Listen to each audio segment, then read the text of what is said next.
বন্ধুরা, এই যে ভিডিওটি দেখেন, এটা কি বলে দেশপ্রেমিক সেনাবাহিনী। যেই ভিডিওটা দেখার পর প্রাণটা জুড়িয়ে গেল। আমাদের পুলিশ বাহিনী কখনো দেখছেন যে এরকম মানবিক কাজ করতে? আমরা তো এরকম মানবিক পুলিশ চাই, যেহেতু পুলিশ সদস্য সেনাবাহিনীর থেকে কয়েক গুণ বেশি। সারা বাংলাদেশে 2 লক্ষর বেশি পুলিশ সদস্য, সেনাবাহিনী মাত্র 90,000।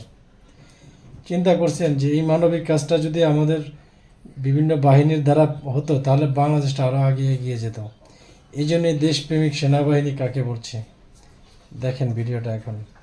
সদরঘাট লঞ্চ টার্মিনালে অসহায় বৃদ্ধাকে কোলে নিয়ে লঞ্চে তুলে দিলেন সেনা সদস্য।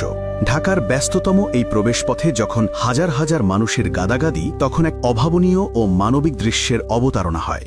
এক অশীতিপর বৃদ্ধা যখন ভিড়ের চাপে নিজের গন্তব্যে পৌঁছাতে হিমশিম খাচ্ছিলেন এবং লঞ্চে ওঠার জন্য কোনো পথ খুঁজে পাচ্ছিলেন না, ঠিক তখনই দেবদূতের মতো এগিয়ে আসেন বাংলাদেশ সেনাবাহিনীর এক সদস্য।